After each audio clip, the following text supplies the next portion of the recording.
চলো আজকে ক্লাসটা শুরু করা যাক। তো আজকে আমাদের উপবৃত্তের একদম লাস্ট একটা পার্ট বাকি আছে, ঠিক আছে? এখানে 5টার মতো প্রবলেম আছে, এই প্রবলেম কয়টা করলেই চলবে, উপবৃত্ত শেষ হয়ে যাবে। আর উপবৃত্তর পরে আমরা অধিবৃত্ত থেকে আমি তোমাদের কিছু হিন্টস দিব, 4-5টা প্রবলেম করাবো। বেসিক্যালি অধিবৃত্তর ফর্মুলা উপবৃত্তের সাথে অনেকটাই মিলে যায়। কিছুটা অধিবৃত্তের কনসেপ্টটা দেওয়া দরকার তোমাদের, চিত্র অধিবৃত্ত দেখতে কেমন, অধিবৃত্তের ক্ষেত্রে অক্ষগুলা কেমন, বাট ফর্মুলা গুলা সেম। সো অঙ্ক করতে গেলে তোমাদের নতুন করে কিছু শিখা লাগবে না অধিবৃত্ত চ্যাপ্টার 6.3 তে। তো সেখানে আমি জাস্ট দেখাই দেবো যে 2-3টা ফর্মুলা কোন কোন জায়গার মধ্যে ডিফারেন্ট। সো ওগুলো দেখানোর পরে আমরা অধিবৃত্ত চ্যাপ্টারটাও আজকে শেষ করতে পারবো ইনশাল্লাহ, ঠিক আছে? সো চলো প্রথমে আমরা উপবৃত্ত চ্যাপ্টারের যে লাস্ট 4-5টা ম্যাথ বাকি আছে এগুলো করি, তারপর আমরা অধিবৃত্ত চ্যাপ্টারের ব্যাপারগুলো একটু দেখে আজকে ক্লাসে শেষ করি। ওকে, সো দেখো প্রথম প্রবলেমটা কি বলতেছে। বলতেছে যে 4/5 উৎকেন্দ্রিকতা বিশিষ্ট ও 10/3, বিন্দুগামী উপবৃত্তের অক্ষ দুটি স্থানাঙ্কের অক্ষ দুটির উপর অবস্থিত। সো উপবৃত্তের সমীকরণ বের করতে বলছে। সো উপবৃত্তের অক্ষ দুটি যেহেতু স্থানাঙ্কের অক্ষ দুটির উপর অবস্থিত, তার মানে বুঝাই যাচ্ছে যে কি এটা একটা আদর্শ আকৃতির উপবৃত্তের ইকুয়েশন হবে। সো যেখানে ই এর ভ্যালুটা দেওয়া আছে, উৎকেন্দ্রিকতা হচ্ছে 4/5। সো এখন আমার উপবৃত্তের ইকুয়েশনটা তো হবে x² divided by a² plus y² divided by b² is equal to 1। এই আকৃতিতে হবে যেখানে তুমি a এর ভ্যালুটা জানো না আর b এর ভ্যালুটা জানো না। তুমি যদি a আর b এর ভ্যালুটা জানো তাহলে তুমি উপবৃত্তের এক্সাক্ট ইকুয়েশনটা জানতে পারবা। সো a আর b এর ভ্যালুটা বের করার জন্য তোমার এখানে দুই ধরনের ইনফরমেশন দেওয়া হয়েছে। একটা হচ্ছে তোমার উৎকেন্দ্রিকতার মানটা দেওয়া হয়েছে, আর একটা হচ্ছে তোমার এই উপবৃত্তের যে সমীকরণটা, সেই সমীকরণটা কোন বিন্দুগামী, যে বিন্দুগামী একটা বিন্দু দেওয়া হয়েছে যে 10/3, বলছে এই বিন্দু দিয়ে তোমার উপবৃত্তের সমীকরণটা যাবে। আমরা যেটা করব, এই দুইটা ইনফরমেশনের সাহায্যে আমরা এ আর বি এর দুইটা ইকুয়েশন তৈরি করব। এ আর বি এর দুইটা ইকুয়েশন তৈরি করে সেই দুইটা ইকুয়েশনকে সমাধান করে এ আর বি এর মানটা বের করব। সো এ আর বি জানা হয়ে গেলে আমাদের অ্যানসারটা কিন্তু কমপ্লিট। ওকে, সো প্রথমে আমরা লিখলাম যে ওদের প্রশ্নের শর্ত অনুযায়ী আমাদের উপবৃত্তের ইকুয়েশনটা এরকম আসা উচিত যে x² ডিভাইড বাই a² যোগ y² divide by b² is equal to 1, এরকম আসা উচিত।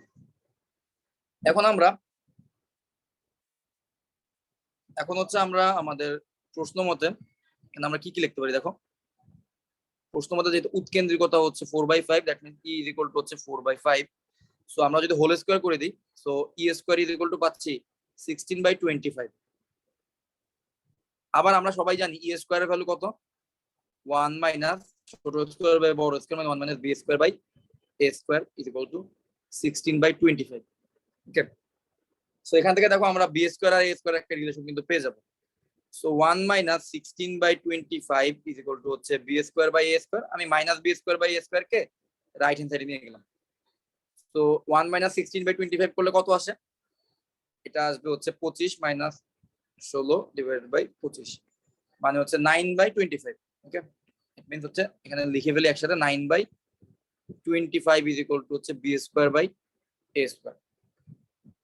ওকে, তাহলে আমরা b² ইজ ইকুয়াল টু কত লিখতে পারি, আমরা লিখতে পারি b² ইজ ইকুয়াল টু হচ্ছে a² টাকে যদি রাইট হ্যান্ড সাইডে গুণ করে দিই, লেফট হ্যান্ড সাইডে গুণ করে দিই, তাহলে লিখতে পারি 9a² ডিভাইডেড বাই 25। দেখো বি আর এ এর একটা সম্পর্ক আমি পেয়ে গেছি। আমরা জানি দুইটা অজানা রাশিকে বের করতে হলে দুইটা সম্পর্ক লাগে বা দুইটা ইকুয়েশন অন্তত লাগে। তো দেখো একটা সম্পর্ক আমরা পেয়ে গেছি বি আর এর মধ্যে, মানে আরো একটা সম্পর্ক চাইলে আমরা জেনারেট করতে পারবো।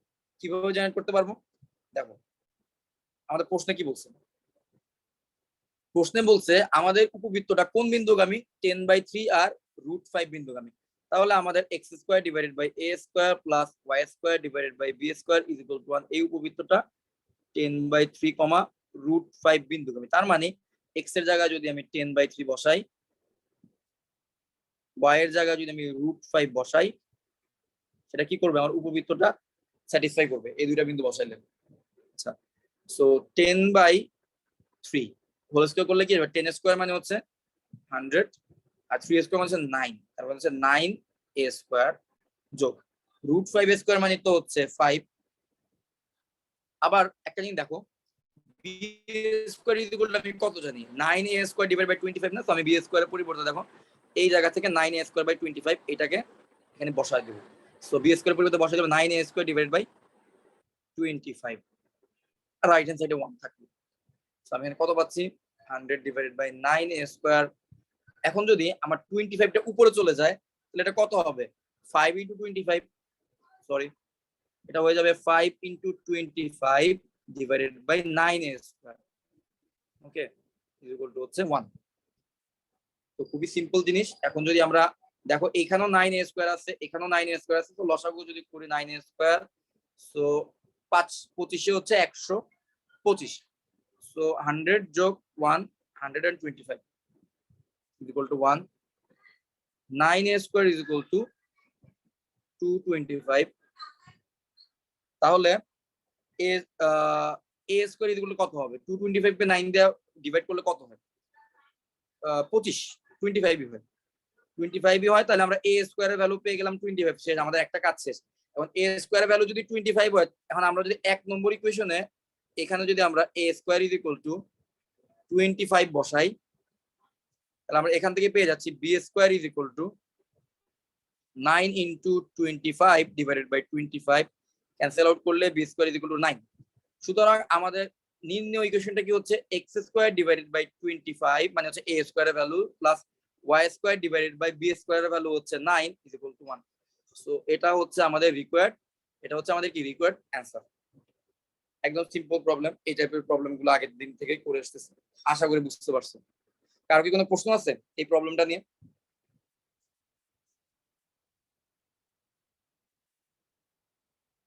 ওকে, তো আশা করি তোমরা বুঝতে পারছো যে কি বিভিন্ন ইনফরমেশন থেকে কিভাবে আমরা রিলেট করে করে আমাদের উপবৃত্তের ইকুয়েশন পর্যন্ত আসতে পারি। সো তোমরা দেখতেই পাচ্ছ উপবৃত্তের ইকুয়েশন আলটিমেটলি এ আর বি, এটা হচ্ছে আমাদের টার্গেট। এ আর বি কে আমার জানা লাগবে, এ আর বি জানার জন্য আমার যা যা ইউজ করা যায়। ওকে, এবার আসো পরের প্রবলেমটা দেখি। ওকে, সো এই প্রবলেমটা অনেকগুলা ইঞ্জিনিয়ারিং ইউনিভার্সিটিতে আসছে, কুয়েটে আসছিল এটা। দেখো এটাও ইজি একটা প্রবলেম। এখানে কি বলছে? একটা উপবৃত্তের বৃহৎ অক্ষ ও ক্ষুদ্রাক্ষকে যথাক্রমে এক্স অক্ষ ও ওয়াই অক্ষ ধরতে বলছে। তাহলে বৃহৎ অক্ষ হচ্ছে তোমার এক্স অক্ষ, বৃহৎ অক্ষ কি? বৃহৎ অক্ষটা হচ্ছে এক্স অক্ষ। তাহলে বোঝা যাচ্ছে যে উপবৃত্তটা তাহলে এক্স অক্ষের দিকে বেশি জায়গা জুড়ে থাকবে। ঠিক আছে, উপবৃত্তটা তাহলে এক্স অক্ষের দিকে বেশি জায়গা জুড়ে থাকবে। ওকে, আচ্ছা এখন এরপর কি বলছে? এমন একটা উপবৃত্তের সমীকরণ নির্ণয় করতে, এর উপকেন্দ্রদ্বয়ের মধ্যবর্তী দূরত্ব হচ্ছে 8 একক। তোমরা জানো 0 0 বিন্দু, উপকেন্দ্রটা কোন বিন্দুতে থাকে? এ ই, কমা 0। বাম পাশে আরেকটা উপকেন্দ্র থাকে -AE, 0 বিন্দুতে। আর শীর্ষবিন্দু তো হচ্ছে a, 0, আর এই পাশে নিয়ামকটা যায় হচ্ছে গিয়ে a/e, 0। এই চিত্র তোমরা নিশ্চয়ই তোমরা জানো। ঠিক আছে, এখন দেখো তো কি বলছে? উপকেন্দ্র দ্বয়ের মধ্যবর্তী দূরত্ব, উপকেন্দ্র দ্বয়ের মধ্যবর্তী মানে দুইটা উপকেন্দ্রের মধ্যবর্তী দূরত্ব। দেখো তো একটা উপকেন্দ্র আছে 0 0 বিন্দু থেকে ডান দিকে এ ই দূরত্বে, আরেকটা উপকেন্দ্র আছে 0 0 বিন্দু থেকে বাম দিকে এ ই দূরত্বে। ঠিক না? এক্স অক্ষ বরাবর একজন ডান দিকে এ ই দূরত্বে আছে, আরেকজন বাম দিকে এই দূরত্বে আছে। তাহলে তাদের দুইজনের মাঝখানে ডিসটেন্স কত হবে? তাদের দুইজনের মাঝখানে ডিসটেন্স কত হবে বলতো? 2AE। তাদের দুইজনের মাঝখানে ডিসটেন্স হবে 2AE। তাহলে প্রশ্ন মতে উপকেন্দ্রদের মধ্যবর্তী দূরত্ব হচ্ছে 8 একক। আমরা লিখতে পারি প্রশ্ন মতে 2AE হচ্ছে 8। আচ্ছা, আরেকটা ইনফরমেশন কি দিচ্ছে দেখি তো। নিয়ামক দ্বয়ের মধ্যবর্তী দূরত্ব হচ্ছে 18 ইউনিট। ওকে, আচ্ছা নিয়ামকগুলো দেখো তো, একটা নিয়ামক থাকে এই যে শীর্ষবিন্দু থেকে a/e দূরত্বে, আরেকটা নিয়ামকও কিন্তু থাকে শীর্ষবিন্দু থেকে a/e দূরত্বে। ঠিক না? দুইটা নিয়ামকই শীর্ষবিন্দু থেকে a/e দূরত্বে থাকে। তাহলে এই দুইটা নিয়ামকের মধ্যবর্তী দূরত্ব কত? 2A। যেহেতু মিডল পয়েন্ট থেকে একজন ডান দিকে a/e দূরত্বে আছে, আর একজন বাম দিকে a/e দূরত্বে আছে, তাদের দুইজনের মাঝখানে ডিসটেন্স কত? 2A/e। 2A/e কত বলা হয়েছে প্রশ্নে? 18 বলা হয়েছে। ওকে, তাহলে এখন দেখো আমাদের প্রবলেমটা করি। সো AE কত আসতেছে? AE আসতেছে হচ্ছে 4। এটাকে আমি 1 নম্বর ইকুয়েশন নাম দিলাম। আবার a/e যদি আমি 2 দ্বারা ভাগ করি, এটা আসতেছে 9। এটাকে আমি 2 নম্বর ইকুয়েশন নাম দিলাম। ঠিক আছে, সো এখন তুমি চাইলে এখান থেকে এর ভ্যালু নিয়ে এখানে রিপ্লেস করতে পারো, তুমি প্রতিস্থাপন পদ্ধতিতে করতে পারো। বাট এটা আরেকটু সুন্দর ওয়েতে করা যাবে। সেটা হচ্ছে যদি তুমি 1 নম্বর ইকুয়েশন আর 2 নম্বর ইকুয়েশনকে গুণ করো, তুমি একটা অ্যাডভান্টেজ পাবা। দেখো তাহলে 1 নম্বর ইকুয়েশনের লেফট হ্যান্ড সাইডে আছে AE, এটা গিয়ে 2 নম্বর ইকুয়েশনের লেফট হ্যান্ড সাইডে আছে a/e, তার সাথে গুণ হবে।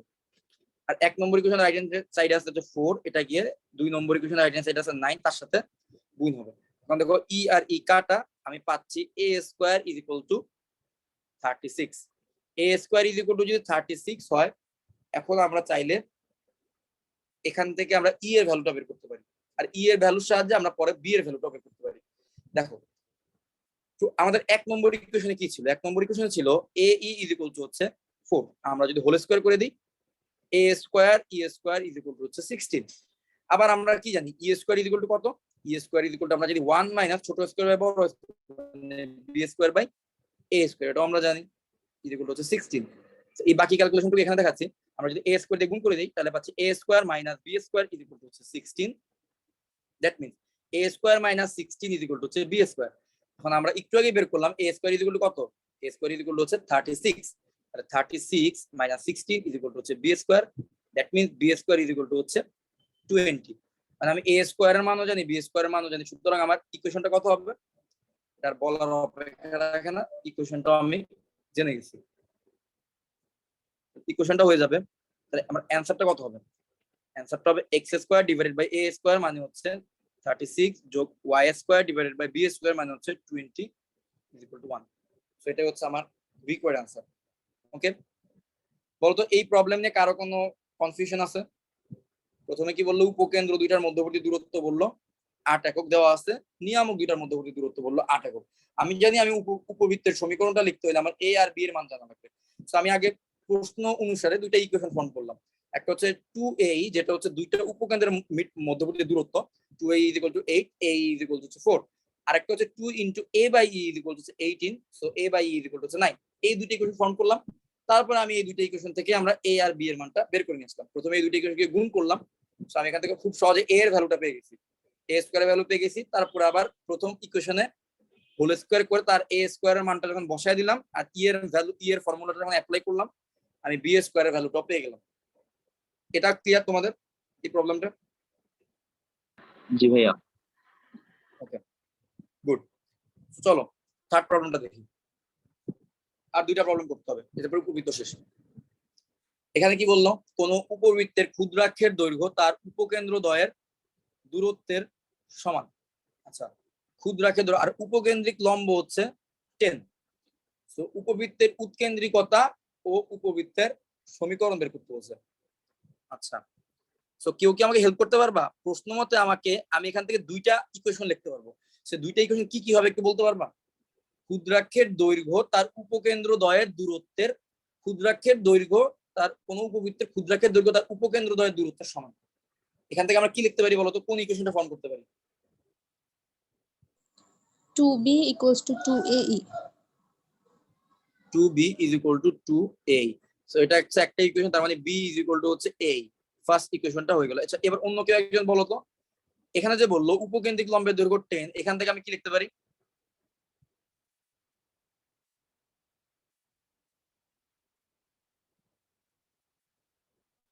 উপকেন্দ্রিক লম্বের দৈর্ঘ্য হচ্ছে 10। সো উপকেন্দ্রিক লম্বের দৈর্ঘ্যের ফর্মুলা কি কারো মনে আছে? এই তোমরা কি আসো আমার 2b সাথে? square by a square. এটা তুমিই অ্যানসার দিতেছো বারবার, বাকিরা কি বুঝতেছো ফর্মুলাটা কি? উপকেন্দ্রিক লম্বের দৈর্ঘ্যের ফর্মুলা হচ্ছে 2 ইনটু ছোট স্কয়ার ডিভাইডেড বাই বড়, মানে 2b square divided by a। So উপকেন্দ্রিক লম্বের দৈর্ঘ্যের ফর্মুলা এখানে দেওয়া আছে, যেটা হচ্ছে প্রশ্ন মত হচ্ছে এটা হচ্ছে 10 হবে, ঠিক আছে? আচ্ছা, তাহলে আমরা এই দুটো ইকুয়েশন থেকে আমাদের অ্যানসারের কাছে যাইতে হবে, এই দুটো ইকুয়েশন থেকে অ্যানসার বের করতে হবে।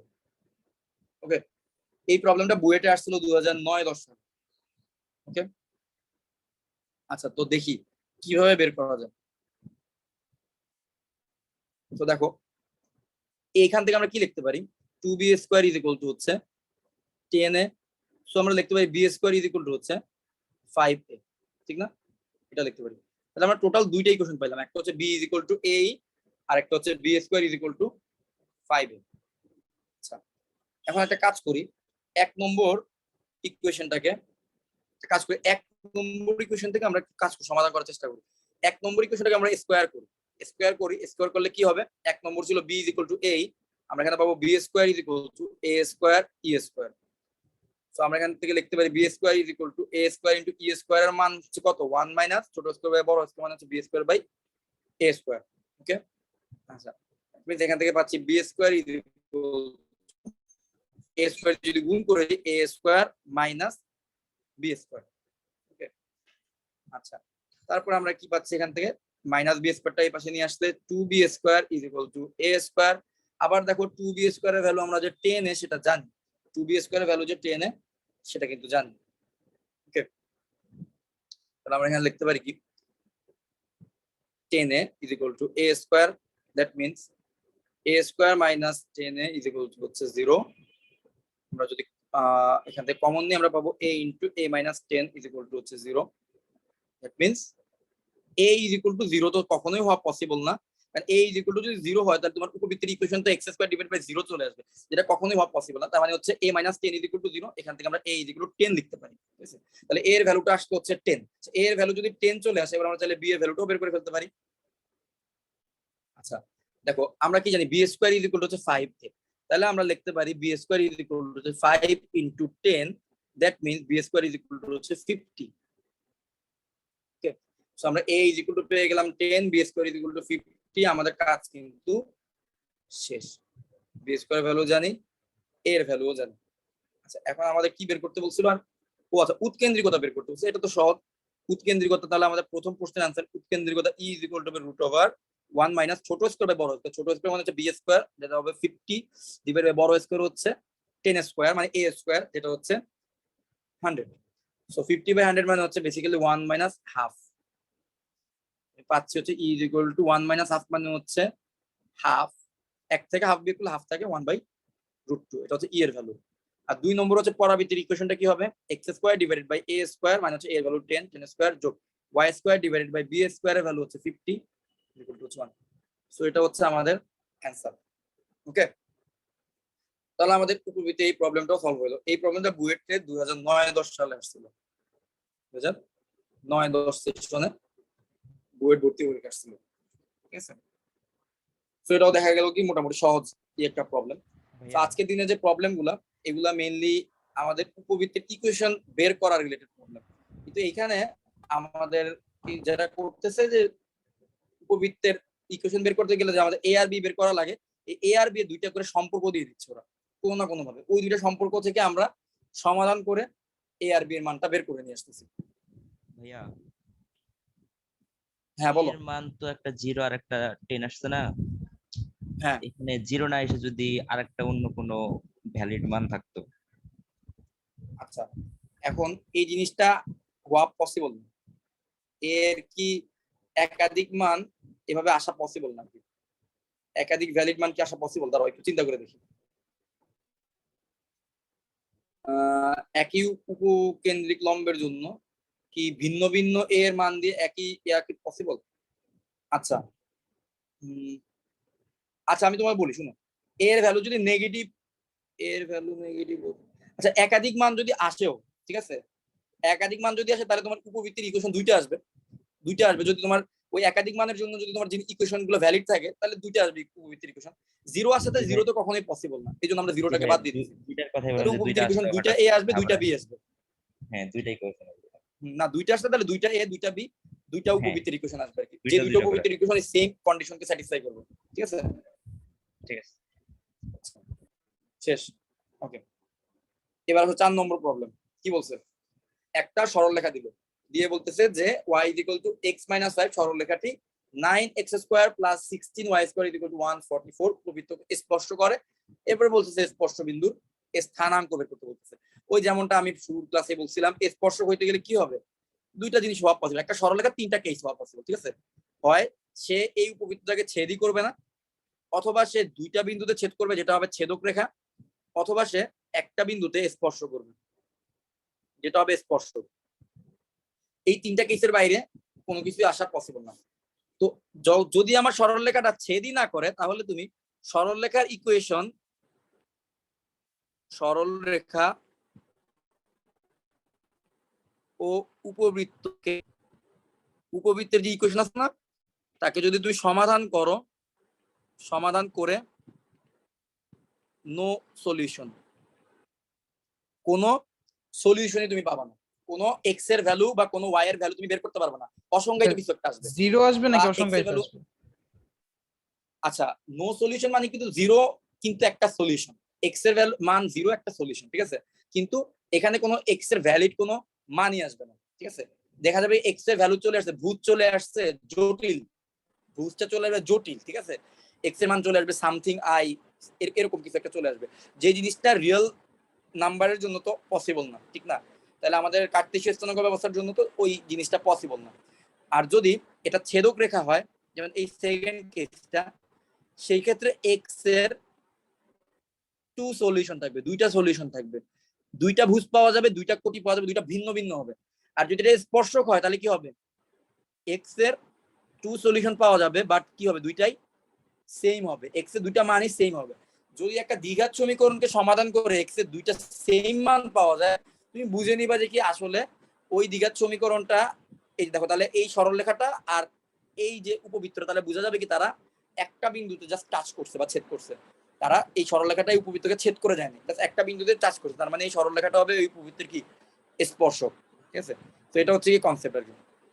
তো এই ভাই প্রবলেমটা করি জিরো চলো, আসা মানে আমাদের সরলরেখা ভাই জিরো আসা মানে ওই মূল বিন্দুতে ছেদ করতেছে এরকম না, যে উপবৃত্তটার সরলরেখাটা এক্স এর ভ্যালু জিরো আসা এরকম। মানে হচ্ছে, এক্স এর ভ্যালু জিরো আসা মানে হচ্ছে তার ভুজটা ওয়াই অক্ষের, তোমার এক্স আর ওয়াই দুইজনের ভ্যালু জিরো আসে, তার মানে হচ্ছে যে কি মূল বিন্দুতে টাচ করে গেছে আর কি এই সরলরেখাটা, যদি তোমার ভুজ করতে দুইটাই হচ্ছে জিরো আসে। ওকে,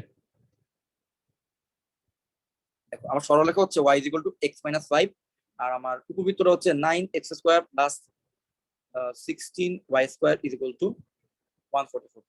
শোনা, আমি যে কাজটা করব, এই y is equal two x minus 5, এই এটা হচ্ছে এক নম্বর ইকুয়েশন দিলাম, এটাকে দুই নম্বর ইকুয়েশন দিলাম, এক নম্বর ইকুয়েশন থেকে y is equal two x minus 5 কে দুই নম্বর ইকুয়েশনে বসাই দিব।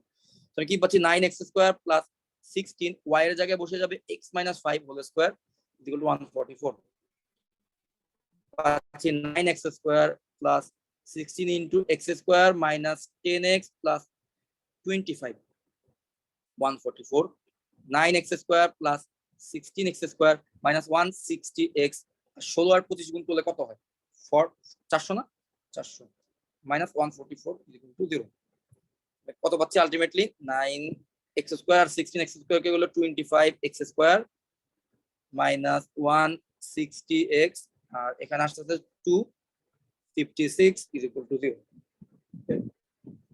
এখন এখান থেকে চাইলে 25 কি কমন নিয়ে নেওয়া যায়, আই গেস 25 কি কমন নেওয়া যাবে না, 25 কি কমন নেওয়া যাবে না, আমরা একটা কাজ করতে পারি। আচ্ছা, এই দ্বিঘাত ইকুয়েশনটা ক্যালকুলেটর আমি সলভ করি, দেখি কত আসে। সো এটা হলো 25,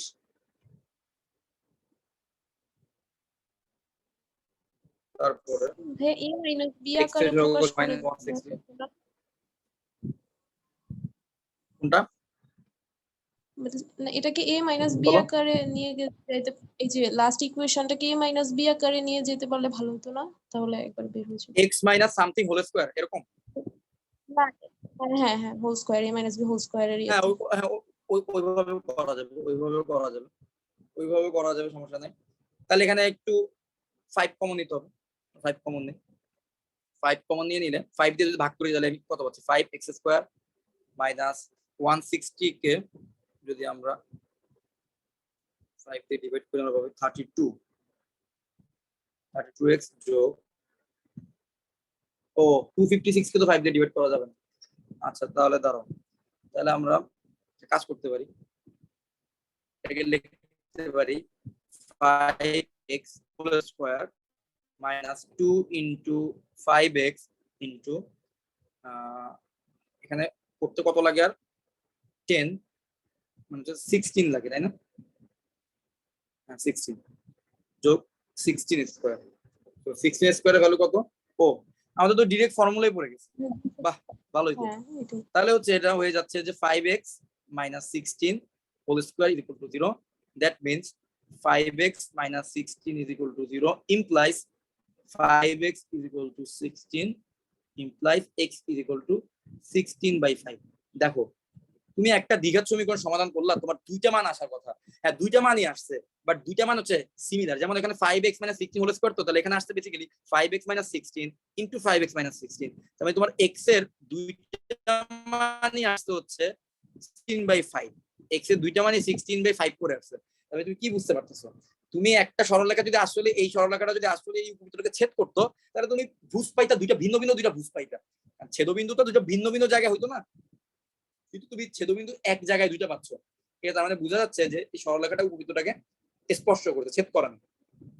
তাহলে আমরা স্পর্শ বিন্দুর ভুজ পেয়ে গেলাম x = 16/5। সো এখন যদি আমরা y এখানে y x এর জায়গায় 65 বসিয়ে দেই, 16/5 - 5, তো ক্যালকুলেট করলে আসে কত, 16 - 25, তো কোটি আসছে তো হচ্ছে 9/-9/25। সো আমাদের স্পর্শ বিন্দুটা কত, স্পর্শ বিন্দুটা 16/5 আর -9/, কি বলি, হ্যাঁ -9/5।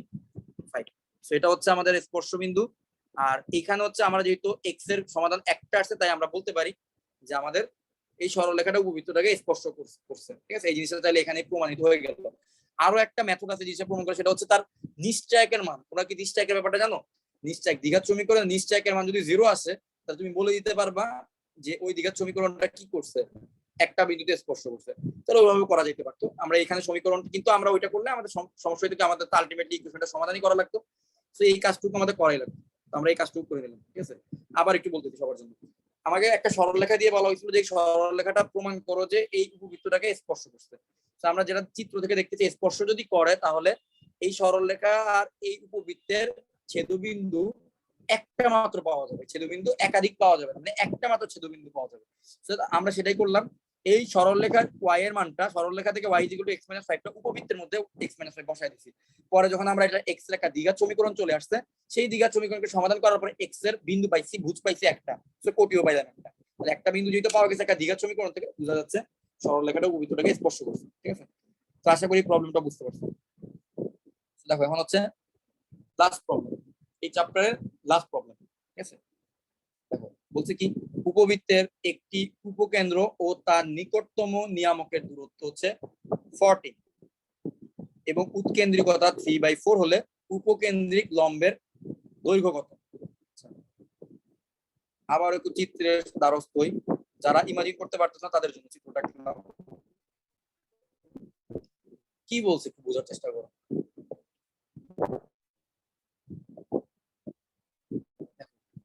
উপকেন্দ্র তো থাকে এমন একটা জায়গায়, ঠিক না, AE,0, আর কি বললো, উপকেন্দ্র ও তার নিকটতম নিয়ামক। আচ্ছা দেখো তো, এই উপকেন্দ্র যদি এই উপকেন্দ্রটা হয়, এই জন্য নিকটতম নিয়ামক এই পাশে একটা থাকবে, একটা নিয়ামক থাকবে, আর এই পাশে একটা নিয়ামক থাকবে।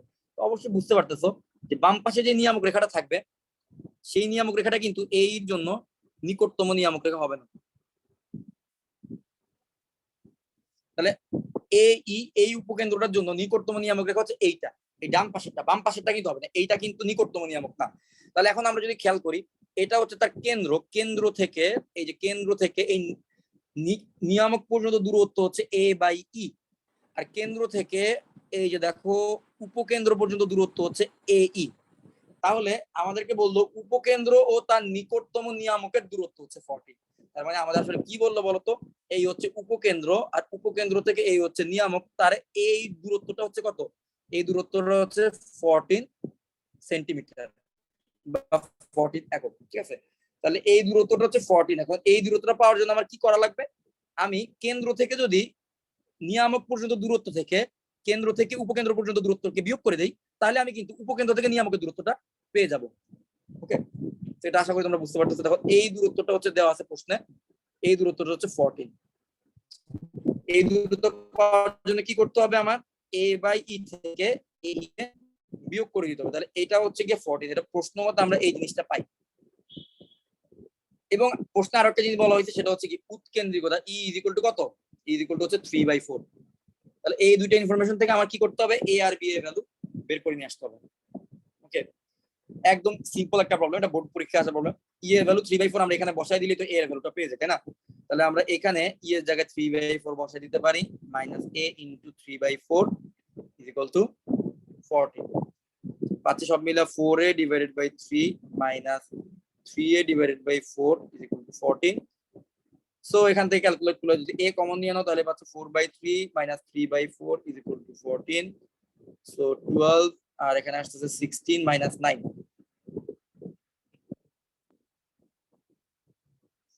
তো a ইজ ইকুয়াল টু আসতেছে কত, এই 12টা কি এখানে গুণ হয়ে যাবে, তো 14 ইনটু 12 আর 16 থেকে 9 বের করলে 7, তো 7 টু 24, তো a এর ভ্যালু আসতেছে 24। a ইজ ইকুয়াল টু যদি 24 হয় তাহলে আমরা চাইলে b এর ভ্যালুটাও বের করতে পারবো। আমরা কি জানি e ইজ ইকুয়াল টু কত জানি, e ইজ ইকুয়াল টু হচ্ছে 3/4, তাহলে e square is equal to হবে 9/16, আর e square is equal to জানি 1 minus b square by a square is equal to হচ্ছে 9/16। That means 1 minus 9/16 is equal to হচ্ছে b square by a square. আমি minus b square by a square কে right hand সাইডে নিয়ে গেলাম, সেখানে বিয়োগ করলে আমরা পাচ্ছি হচ্ছে 16 minus 9 করলে 7 divided by 16 is equal to b square by a square. So এখন যদি আমরা a স্কয়ারটাকে গুণ দিয়ে দেই, 7/16 into a square is equal to b square. So a square মানে কত হবে, a স্কয়ার মানে হবে a is equal to 24, a square is equal to 24 into 24, ঠিক আছে। সো 8 দ্বারা কাটলে এখানে 3 আর 24, 2 এখানে কাটলে 12, সো 7 into 3 into 12, 3 12 36 আর 7 36 কত, 212। So b square is equal two আসলে 252। দেখো আমরা b স্কয়ারের ভ্যালু জেনে গেছি, a এর ভ্যালু জেনে গেছি, সুতরাং আমাদের ইকুয়েশনটা কি হবে, ইকুয়েশনটা লিখতে পারবো। ইকুয়েশনটা হবে x square divided by a square মানে হচ্ছে 24 স্কয়ার যোগ y square divided by b square যেটা হচ্ছে 252 ইজ ইকুয়াল টু হচ্ছে 1। শেষ, এটা হয়ে গেল আমাদের অ্যানসার। ওকে, শেষ। আমাদের উপবৃত্ত চ্যাপ্টারটা কিন্তু এখানেই শেষ। আমি বলো তো উপবৃত্তে যা যা প্রবলেম বুঝাইলাম সবগুলো বুঝতে পারছো কিনা, এগুলো যদি বুঝতে আর কোনো কষ্ট হবে না, এটা না বুঝলে আমার আবার একটা সমস্যা আছে, অধিবৃত্ত তুমি বুঝতে সমস্যা ফেস করবে। এই পর্যন্ত তোমরা বুঝতে পারছো যা যা বুঝাইলাম?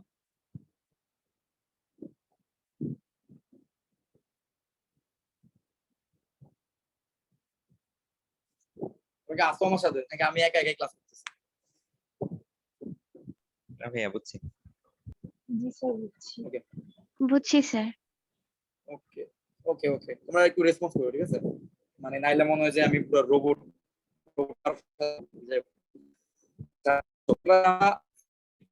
আলোচনা আসি, আগেই বললাম অধিবৃত্তের ম্যাথ করার জন্য তোমার আসলে কিছু জানা লাগবে না এক্সট্রা, কিন্তু অধিবৃত্তের ম্যাথসের বাইরে যে টুকটাক কিছু থিওরিটিক্যাল জিনিসপত্র আছে ওগুলো আমি একটু তোমাদের সাথে আলোচনা করব, বা অধিবৃত্তের ব্যাপারে যে একটু চিত্রটা কি এটা তোমাদের জানতে আগ্রহ হইতে পারে, কিন্তু ম্যাথ করার জন্য এগুলো কিছু না জানলেও চলবে, ঠিক আছে?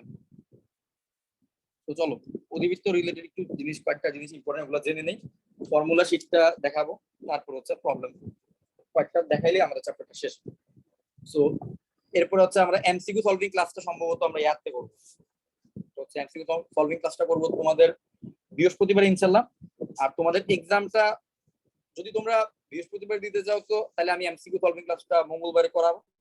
আর যদি তোমরা কি এক্সামের আগে সময় চাও তাহলে আমি বৃহস্পতিবার এমসিকিউ সলভিং ক্লাসটা নিব, আর শনিবারে হচ্ছে তোমরা এক্সামটা দিতে পারো রাতের বেলা। সো তোমাদের উপরে, তাহলে শনিবারে তোমরা এক্সামটা দিতে পারো। এটা নিয়ে আমি গ্রুপে কথা বলবো, ঠিক আছে? দেখো অধিবৃত্তের যে ফিগারটা এটা দেখতে অনেকটা পরাবৃত্তের মতো, বাট অধিবৃত্তের দুইটা অংশ থাকে। পরাবৃত্তের যেমন একটাই অংশ থাকে, একটা পরাবৃত্তের ইকুয়েশনে যাতে একটা সাইডে একটা অংশ থাকে না, অধিবৃত্তে এরকম না, অধিবৃত্তে তার দুইটা অংশ থাকে। হয় তার দুইটা অংশ একটা এক্স অক্ষের ডানে থাকবে নাহলে এক্স অক্ষের বামে থাকবে, অথবা একটা ওয়াই অক্ষের উপরে থাকবে অথবা ওয়াই অক্ষের নিচে থাকবে। অধিবৃত্ত দুই ধরনের হইতে পারে, একটা হচ্ছে যে কি এই দুইটা মিলে হচ্ছে একটা অধিবৃত্তের ইকুয়েশন, আবার এই দুইটা না থেকে অনেক সময় ওয়াই অক্ষের উপরে একটা এভাবে থাকতে পারে, আবার নিচে ওয়াই অক্ষের নিচে এভাবে একটা থাকতে পারে। এই দুজন মিলে হচ্ছে আর একটা অধিবৃত্তের ইকুয়েশন, ঠিক আছে? তাহলে অধিবৃত্তের ইকুয়েশন এই দুইটা কেস হইতে পারে, ঠিক আছে? হয় তারা এক্স অক্ষের ডানে আর বামে মিলে থাকবে, অথবা ওয়াই অক্ষের উপরে আর নিচে মিলে থাকবে। ওকে, এই দুই ধরনের অধিবৃত্ত হইতে পারে। এখন চলো অধিবৃত্তের মধ্যে কারে কি নামে ডাকে সেটা একটু জানা যায়। সো একটা জিনিস দেখো, এই যে দেখতেছো না এই বিন্দুটা এক্স অক্ষ আর ওয়াই অক্ষ যে বিন্দুতে ছেদ করছে, এই বিন্দুটার নাম হচ্ছে অধিবৃত্তের ক্ষেত্রে কেন্দ্র। এই বিন্দুটার নাম কি? এই বিন্দুটার নাম হচ্ছে অধিবৃত্তের ক্ষেত্রে এটাকে বলা হয় কেন্দ্র। ওকে, আচ্ছা তারপরে এই যে দেখতেছো আমার অধিবৃত্তের একটা পার্ট সে, আচ্ছা বাই দ্য ওয়ে এই মাঝখান দিয়ে অধিবৃত্তের মাঝখান দিয়ে যে রেখাটা চলে গেছে না এটাকে বলা হয় অক্ষরেখা, বাট তার একটা নাম আছে। এই চিত্রের জন্য এটাকে আমরা বলবো আর অক্ষ। আর অক্ষ তোমরা আর অক্ষ হিসেবে মনে রাখবা, উপবৃত্তের মধ্যে যেটাকে বৃহৎ অক্ষ পড়ছো না, এই বৃহৎ অক্ষর সাথে আর অক্ষকে তোমরা একটু মনে রাখবা। ওইটা উপবৃত্তের জন্য বৃহৎ অক্ষ বলতে যা ছিল, অধিবৃত্তের জন্য আর অক্ষ বলতে হচ্ছে তাই। ঠিক আছে, অধিবৃত্তের জন্য আর অক্ষ বলতে হচ্ছে তাই, মানে যেই অক্ষের সাথে অধিবৃত্তের একটা কানেকশন তৈরি হয়, মানে ইন্টারসেকশন হয়, সেই অক্ষটাকে আমরা বলবো আর অক্ষ। যেটা উপবৃত্তের জন্য আমরা যাকে বৃহৎ অক্ষ বলতাম, এখানে আর অক্ষের জন্য হলো সেম ফর্মুলা গুলো আসবে। ঠিক আছে, আচ্ছা। আর এইখানে যেটা দেখতেছো ওয়াই অক্ষ বলতে যেটা, এটাকে বলা হয় অনুবন্ধী অক্ষ।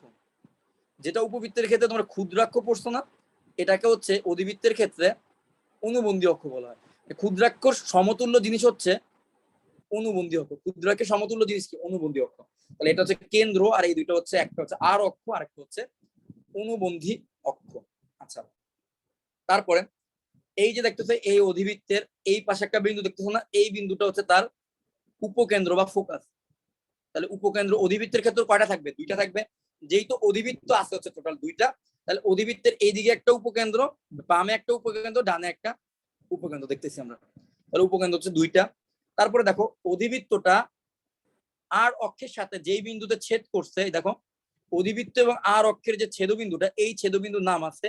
এই ছেদবিন্দুকে কি বলা হয়?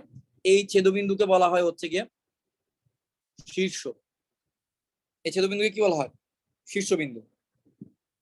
শীর্ষবিন্দু কয়টা পাচ্ছ? শীর্ষবিন্দু একদম উপবৃত্তের মতোই সেম দুইটা করে পাচ্ছ।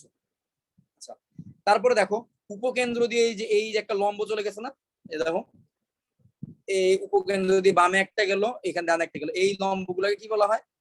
এটাকে বলা হয় উপকেন্দ্রিক লম্ব। উপকেন্দ্রিক লম্ব। ওকে, আচ্ছা। তারপরে আরেকটা জিনিস বাকি আছে, এই যে নিয়ামক রেখা। এই যে দেখো তো, এইটা আর হচ্ছে এইটা, এই দুইটা মিলে হচ্ছে, মানে হচ্ছে এই যে রেখাটা দেখতেছো, এইটা হচ্ছে একটা নিয়ামক রেখা, এইটা হচ্ছে আরেকটা নিয়ামক রেখা। ঠিক আছে, তাহলে এই দুইটা হচ্ছে মিলে কি? এই দুইটা মিলে হচ্ছে আমাদের নিয়ামক বা দ্বিকাক্ষ রেখা।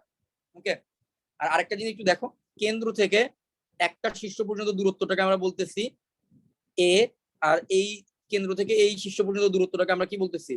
এটাকে বলতেছি আমরা এ। ঠিক আছে, তাহলে এই হচ্ছে কি আমাদের অধিবৃত্ত রিলেটেড, চিত্র রিলেটেড কথাবার্তা। ঠিক আছে, তো এগুলা আশা করি বুঝতে পারছো। আবার একটু বলি, একটা কেন্দ্র থাকে যেখানে হচ্ছে আর অক্ষ আর অনুবন্ধী অক্ষ যে বিন্দুতে ছেদ করে সেটাকে আমরা বলতেছি কেন্দ্র। তারপরে অধিবৃত্তের দুইটা অংশ দুই দিকে থাকে, অধিবৃত্তের সাথে আর অক্ষের যেখানে কন্ট্যাক্টটা হয়, যেখানে ছেদ বিন্দুটা হয়, সেই ছেদবিন্দুর নাম হচ্ছে কি শীর্ষবিন্দু। ঠিক আছে, অধিবৃত্ত এবং আর অক্ষের ছেদবিন্দুটাকে বলা হয় শীর্ষবিন্দু। তারপরে অধিবৃত্তের দুইটা করে উপকেন্দ্র থাকে, এই যে শীর্ষবিন্দু ডানে একটা উপকেন্দ্র, আবার এই দিকে শীর্ষবিন্দুর বামে হচ্ছে আরেকটা উপকেন্দ্র। ঠিক আছে, আর শীর্ষবিন্দু থেকে উপকেন্দ্র যেদিকে থাকে আমরা অলওয়েজ জানি তার উল্টা দিকে কি থাকে? নিয়ামক রেখা থাকে। অধিবৃত্তের ক্ষেত্রে এই যেখানে নিয়ামক রেখা থাকবে, এই পাশে একটা নিয়ামক রেখা থাকবে। ঠিক আছে, এখন আরেকটা সিঙ্গেল জিনিস আমি মিস করে গেছি। তোমাকে একটা জিনিস দেখতে পাচ্ছ, আমাদের অধিবৃত্তটা কোনো দুইটা সরল রেখাকে কখনোই টাচ করতেছে না। দেখো তো, এইখানে একটা ডটেড লাইন দিয়ে আমি একটা সরলরেখা দেখাইলাম, আবার এখানে ডটেড লাইন দিয়ে আরেকটা সরলরেখা দেখানো হয়েছে। দেখো এই যে দুইটা সরলরেখা দেখতেছো না, এই দুইটা সরলরেখার নাম আছে। এই সরলরেখাগুলোর একটা নাম আছে, সরলরেখাগুলোকে বলা হয় অসীম তট। কি বলা হয়? অসীম তট। ইংলিশে যেটাকে বলা হয় অ্যাসিমটোট। ইংলিশে বলা হয় অ্যাসিমটোট, আর বাংলায় কি বলা হয়? অসীম তট। অসীম তট হচ্ছে এমন একটা সরল রেখা যেই সরল রেখাটাকে আমাদের অধিবৃত্তরা টাচ করতে পারে না। অধিবৃত্তরা তার যতটাই দূরে যাক না কেন, সে সর্বদা তার খুব কাছাকাছি চলে যায়, অনেক কাছাকাছি চলে যায়, কিন্তু কখনোই ওই রেখাটাকে টাচ করতে পারে না, বা ওই রেখাটাকে অতিক্রম করে সে ক্রস করতে পারে না, ওই রেখাটাকে অতিক্রম করতে পারে না। তাহলে এই জাতীয় সরলরেখাকে কি বলা হয় অধিবৃত্তের ক্ষেত্রে? অসীম তট বা অ্যাসিমটোট বলা হয়। ঠিক আছে, তাহলে অধিবৃত্তের ক্ষেত্রে এরকম দুইটা সরলরেখা থাকে, এই দুইটা সরলরেখাকে কি বলা হয়? অসীম তট বলা হয়। ঠিক আছে, আচ্ছা। তাহলে এই ছিল আমাদের চিত্র থেকে আমাদের ইনফরমেশন গুলো আমরা একটু জেনে নিলাম, এবং এগুলো তোমরা একটু মাথার মধ্যে রাখবা, তাহলে হচ্ছে তোমাদের ইমাজিন করতে সুবিধা হবে কোন জায়গায় কোন বিন্দু আছে। হ্যাঁ, এগুলো তোমরা ইমাজিন করতে অনেক সুবিধা হবে। আচ্ছা, এবার চলো আমরা ফর্মুলা গুলো মিলাই। ঠিক আছে, ফর্মুলা গুলো কিভাবে মিলাবো? আমাদের দেখবো যে উপবৃত্তের সাথে সবকিছু মিলতেছে কিনা। তোমরা দেখবে এখানে উপবৃত্তের সাথে 95% কেসেসে ফর্মুলা গুলা মিলে যাবে। সেটাই তোমাদের একটু দেখাই। যেমন দেখো অধিবৃত্তের সমীকরণ হতে পারে দুই ধরনের, একটা হচ্ছে x square by a square minus y square by b square equal to 1, আর একটা হতে পারে y square by b square minus x square by a square equal to 1। আচ্ছা এখানে একটা ইম্পর্টেন্ট নোট আছে, অধিবৃত্তের ক্ষেত্রে কিন্তু এ বি থেকে বড় নাকি বি এ থেকে বড় এটার বেসিসে কিন্তু তোমার ফর্মুলা গুলো চেঞ্জ হয় না। অধিবৃত্তের ক্ষেত্রে ফর্মুলা চেঞ্জ হয় কার আগে মাইনাস আছে আর কার আগে প্লাস সেটার বেসিসে। যদি এক্স স্কোয়ারের আগে প্লাস থাকে, এক্স স্কোয়ারের রাশির আগে যদি প্লাস থাকে তাহলে তোমার অধিবৃত্তটা দেখতে হবে এইরকম, অর্থাৎ এক্স অক্ষের ডানেও একটা অধিবৃত্তের অংশ থাকবে, এক্স অক্ষের বামেও অধিবৃত্তের একটা অংশ থাকবে।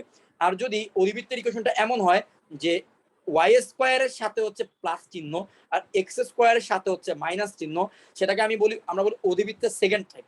এই সেকেন্ড টাইপের ক্ষেত্রে অধিবৃত্তটা ওয়াই অক্ষের উপরের দিকেও তার অংশ থাকে, ওয়াই অক্ষের নিচের দিকেও তার অংশ থাকে এবং এক্স অক্ষের ডানে ভাবে তার কোনো অংশই থাকে না। আর দেখো আগের অধিবৃত্তের ক্ষেত্রে ওয়াই অক্ষের উপরে নিচে তার কোনো অংশ নেই, সেটা হচ্ছে এক্স অক্ষের ডানেও আছে এক্স অক্ষের বামেও আছে। তাহলে এক্স স্কোয়ারের রাশির আগে যদি প্লাস থাকে সেটা হবে এই আকৃতির একটা অধিবৃত্ত, আর এক্স স্কোয়ারের রাশির আগে যদি মাইনাস থাকে তাহলে অধিবৃত্তটা হবে দেখতে এরকম।